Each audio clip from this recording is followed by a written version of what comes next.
नमस्कार। कॉकरोच जनता पार्टी का जो प्रोटेस्ट दिल्ली के जंतर मंतर में चल रहा था वो खत्म हो चुका है। सुबह 10 बजे से लेके शाम के 5 बजे तक के लिए अभिजीत दीपके को परमिशन दी हुई थी दिल्ली पुलिस ने कि आप वहां पर प्रोटेस्ट कर सकते हैं, और वहां पर शांतिपूर्ण तरीके से कॉकरोच जनता पार्टी और उनके समर्थकों ने वहां पर प्रोटेस्ट किया। आज एक बात तो क्लियर हो गई कि भारत बांग्लादेश, नेपाल या श्रीलंका नहीं है जहां पर आप अचानक से कोई ऐसा दल बना दें और आके बड़ा क्रांति कर दें और क्रांति करके सरकार को उखाड़ के फेंक दें या कोई बड़ा इस्तीफा ले लें। नरेंद्र मोदी की सरकार लगातार ये कहती है कि ये नरेंद्र मोदी की सरकार है, यहाँ पर इस्तीफे नहीं होते हैं, और इतनी बड़ी संख्या में युवाओं के आवाज उठाने के बावजूद भी धर्मेंद्र प्रधान का इस्तीफा नहीं ले पाए।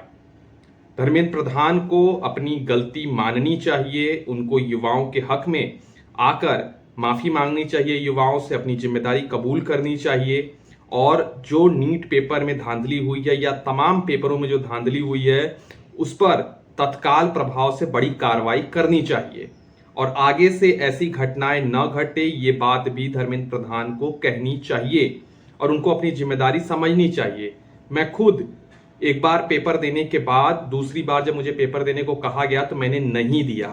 ये बात 2019 की है। मैं आईआईटी की तैयारी कर रहा था और मेरा पहली बार में 92 परसेंटाइल आया था, लेकिन जब 92 आने के बाद भी मुझे ठीक से कॉलेज नहीं मिला तो मुझे लगा, मेरे घर वालों ने मुझसे कहा कि तुम दोबारा तैयारी करो, दोबारा प्रयास करो, हो सकता है दोबारा और अच्छा नंबर आ जाए। मैंने कहा कि एक बार मैंने मेहनत की, पूरी रात भर जागा, उसी चीज को बहुत ज्यादा रटा पढ़ा, लेकिन मेरा नहीं हो पाया ठीक से, तो मैं दोबारा उसके लिए फिर से वही काम दोबारा करने नहीं जाऊंगा। कुछ नया करूंगा, कुछ अलग करूंगा, क्योंकि उसके लिए हिम्मत जुटाना, मेंटली फिजिकली अपने आप को फिर से तैयार करना बड़ा मुश्किल होता है। उन युवाओं पर बहुत गहरा असर पड़ा होगा जिन युवाओं को कहा जा रहा है कि आप दोबारा पेपर दीजिए क्योंकि पेपर लीक हो गया है। कई बच्चों ने आत्महत्या कर ली कि हम दोबारा एग्जाम नहीं दे सकते, दोबारा हम उतनी मेहनत नहीं कर सकते जितनी मेहनत हमने एक बार कर ली है। और ये बात खुद मैंने किया है, इस बात को मैं समझता हूं, और भारत सरकार को, शिक्षा मंत्री धर्मेंद्र प्रधान को इस बारे में जरूर सोचना चाहिए। अब वापस आते हैं कॉकरोच जनता पार्टी के आंदोलन पर। सोनम वांगचुक आखिरकार दोपहर में वो भी जंतर मंतर पहुंचते हैं, धरना स्थल पर पहुंचते हैं, और उन्होंने वहां पर पहुंचकर अभिजीत दीपके की तारीफ की और बताया कि मैं इनका बहुत ज्यादा अभिनंदन करता हूं कि इन्होंने युवाओं की अभिव्यक्ति के लिए इतना बड़ा एक मंच बनाया है। बहुत बहुत धन्यवाद, बहुत बहुत धन्यवाद।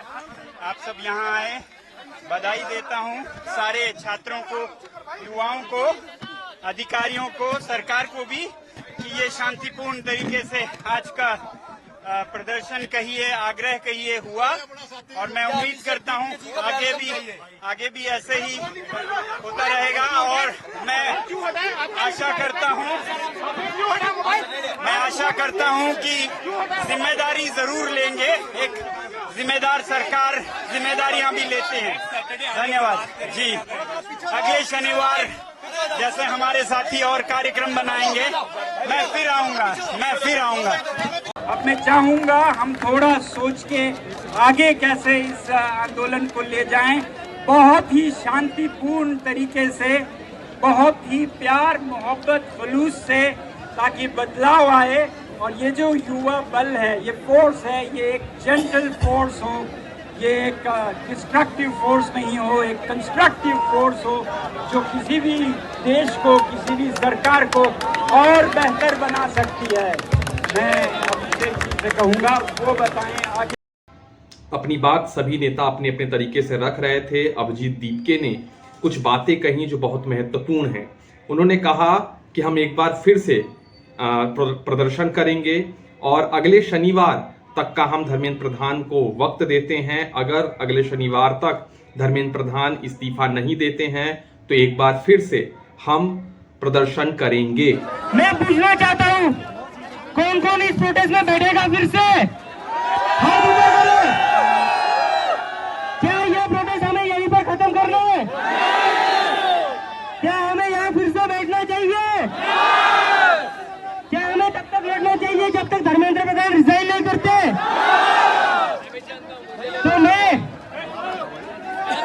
सारे सपोर्टर्स के बिहाफ पर यह अनाउंसमेंट करता हूं, हम धर्मेंद्र प्रधान को कहते हैं कि 5 बजे तक रिजाइन करिए।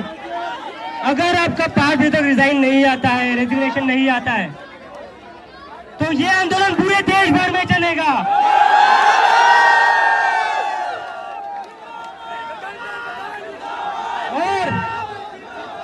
और अगले शनिवार कौन कौन फिर से आएगा?